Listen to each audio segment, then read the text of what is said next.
আসসালামু আলাইকুম প্রিয় বন্ধুরা, আপনারা নিশ্চয়ই ভালো আছেন।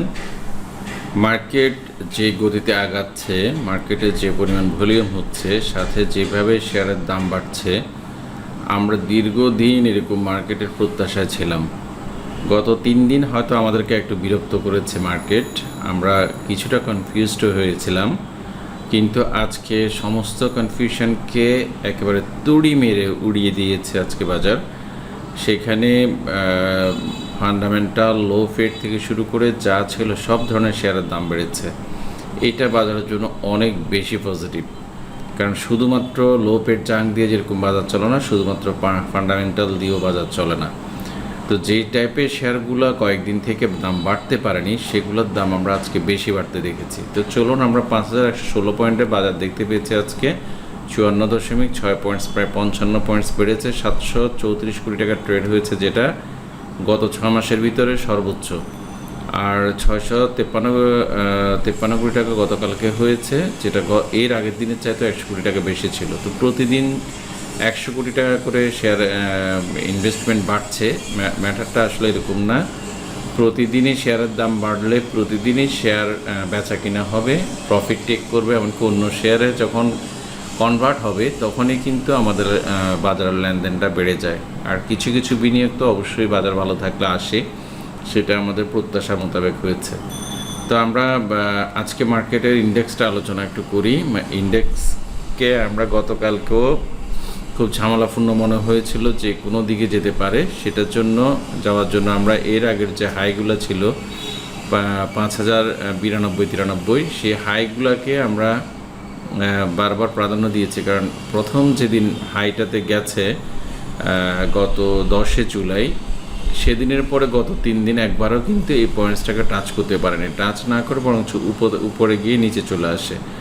তো এই টাইপের বাজারে আমরা সবসময় অতীতে দেখতে পেতাম বাজার নিচের দিকে চলে আসছে। তো বাজার নিচের দিকে আসতে হলেও যদি সে বাজারকে কনফার্মেশন দিতে হয়, তাও একই দিনের ক্যান্ডেল যেটা ছিল সেটার কনফার্মেশনটা ছিল 5342, সেটার নিচে যদি আসতো তাহলে আমরা ধরে নিতাম মার্কেট ডাউন ট্রেন্ডে যাচ্ছে। তো মার্কেট এমন একটা পজিশনে ছিল, আসলে আমরা কিছুই বলতে পারছিলাম না কোন দিকে যাবে।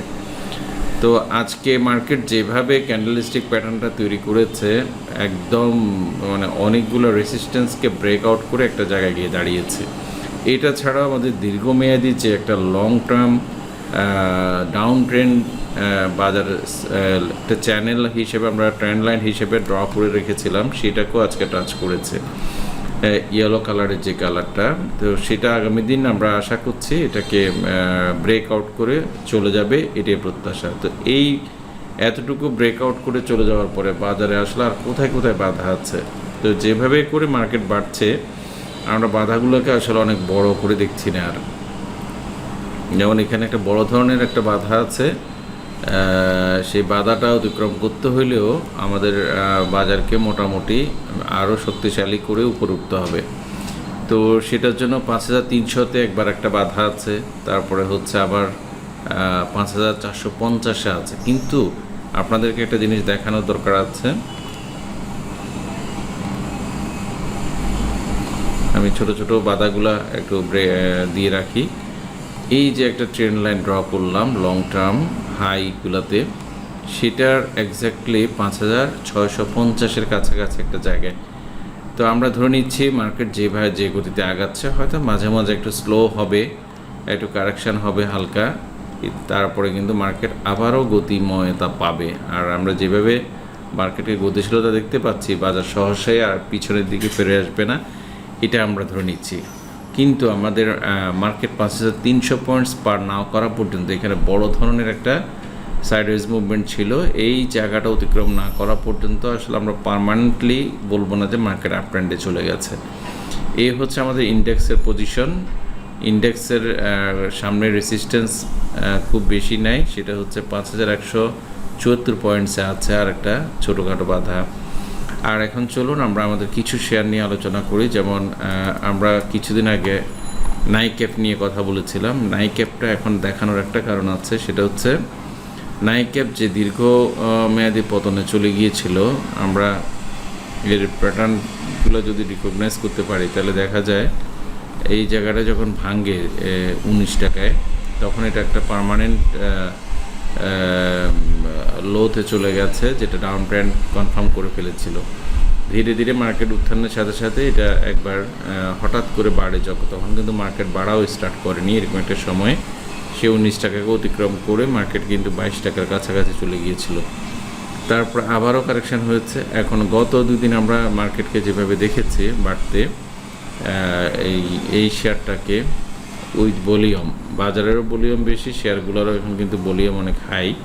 তো সেই ক্ষেত্রে 25 টাকা পর্যন্ত এটার রেসিস্ট্যান্স আছে। আপনাদের যাদের কাছে আছে তারা 25 টাকার কাছাকাছি গিয়ে একবার প্রফিট টেক করতে পারেন, অথবা লং টার্মের জন্য ধরে রাখতে পারেন। এই হচ্ছে আমাদের নাই ক্যাপ। আর আমরা অগ্নি নিয়ে কাজ করেছিলাম। অগ্নির অবস্থা, আমরা এত বাজার ভালো যাচ্ছে, তারপরেও কিন্তু অগ্নিকে আমরা আপে যেতে দেখছি না। আজকেও সামান্য একটু কারেকশন করেছে। তবে এই টাইপের সাইডওয়েজ মুভমেন্ট যে শেয়ারগুলোতেই থাকে, যে কোনো দিন কোনো কারণ ছাড়াই একটা হল্টেড মেরে দেয়। তো এটা তো সেরকম কিছু ঘটার একটা সম্ভাবনা দেখা দিয়েছে, কারণ যেহেতু ভলিউমও করেছে, সামনে ছোট রেসিস্ট্যান্সও আছে। তো আমরা মোটামুটি অগ্নি নিয়ে খুব প্রত্যাশা পালন করছি। এটা ছাড়া যেহেতু আজকে থেকে আমরা বেশ কিছু ফান্ডামেন্টাল শেয়ারকে বাড়তে দেখেছি, আমরা নাভানা একটা পর্যায়ে এসে কিন্তু থেমে গেছে। যেমন নাভানার আমরা এই চার্টটা অনেক আগে ড্র করা, আমরা এটা অন্যান্য শেয়ার যেভাবে 20 থেকে 30% দাম বেড়ে গেছে, এই শেয়ারটা সে তুলনায় কিন্তু তেমন কিছুই বাড়েনি, মাত্র 6-7 টাকা দাম বেড়েছে। তো সেই 6-7 টাকা অনুসারে আমরা বুঝতে পারি শেয়ারটা সর্বোচ্চ 10-12% দাম বেড়েছে। তো আজকে একটা গ্রিন ক্যান্ডেল করেছে, এখানে ছোট্ট একটা বাধা আছে, যেটা 55-56 টাকা অতীতে গিয়েছিল। আগামী দিন ভলিউম সহ যদি বাধাটা অতিক্রম করতে পারে, তাহলে নাভানা ফার্মা কিন্তু একটা নতুন উচ্চতায় চলে যাবে। এটা হলো দীর্ঘমেয়াদী ওর একটা সাইডওয়েজ মুভমেন্ট।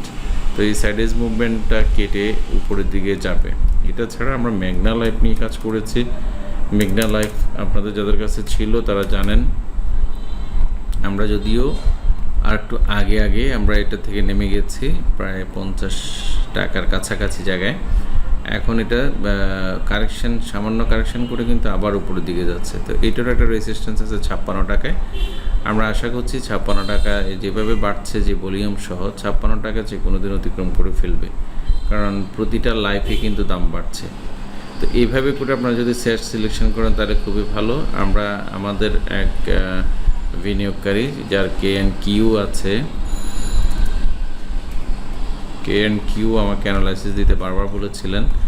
তো ওনাকে আমি চার্ট আকারে দিয়েছিলাম, বাট ভিডিওতে কখনো আমি বলিনি, কারণ এটার একটা বড় ধরনের যে ট্রেন্ড লাইন অতিক্রম করার ব্যাপার ছিল, সেটা অতিক্রম করেছে 208-10 টাকার কাছাকাছি জায়গায়। এখন হচ্ছে 216 টাকা। এখন এটা 270 টাকা যাওয়াটা, 60 বা 70 টাকা যাওয়াটা, এটা একদম সময়ের ব্যাপার। এখন আছে এটা 36 টাকা 50 পয়সায়। তো 60 থেকে 70 টাকায় এটার একটা রেসিস্ট্যান্স আছে ছোটোখাটো। এই রেসিস্ট্যান্সে গেলে আপনি একবার এটার থেকে প্রফিট টেক করবেন, এটাই প্রত্যাশা। তো ধন্যবাদ, সবাই ভালো থাকবেন।